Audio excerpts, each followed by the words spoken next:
జనరల్గా మహిళ అయినందుకు కూడా మనకి కొన్ని అడ్వాంటేజెస్ ఉన్నాయి కదా, అంటే మిమ్మల్ని చూస్తుంటే అది అనిపిస్తుంది.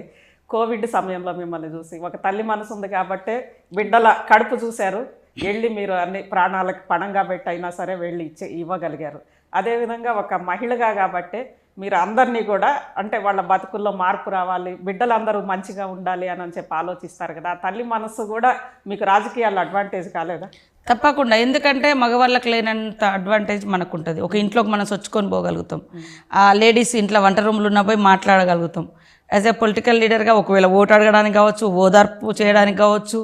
ఇదే ఇప్పుడు వేరే జెంట్స్ ఎమ్మెల్యేలు ఉన్నారనుకో, వాళ్ళు బయట లేడీస్ వచ్చి అక్కడ కూర్చుంటే వాళ్ళు అంటే పరామర్శ కానీ సపోర్ట్ కానీ చేయగలుగుతాం.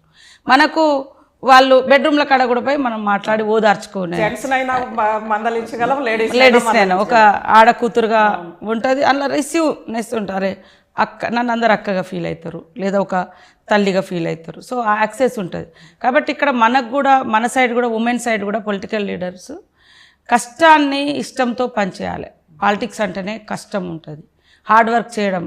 నా లైఫ్లో నేను హార్డ్ వర్క్ అనేదాన్ని నమ్ముకుంటూ వచ్చిన, ఇప్పటి నుంచి కాదు చిన్నతనం నుంచి కూడా కష్టపడడం. కష్టం మనకు ఈ రంగం ఇష్టం ఉంది, ఆ ఇష్టాల్లో మనం కష్టం జోడిస్తే సక్సెస్ఫుల్గా రాణించగలుగుతాం అనేది నా ఎక్స్పీరియన్స్.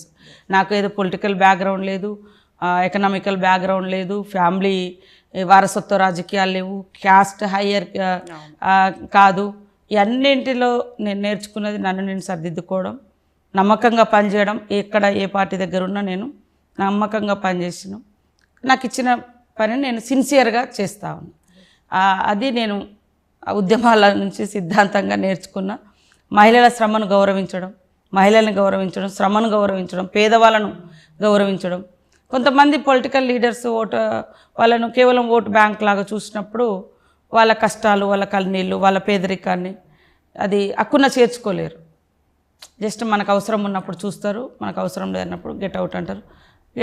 కొన్ని ఎన్నో సమస్యలు ఎదుర్కొంటాం.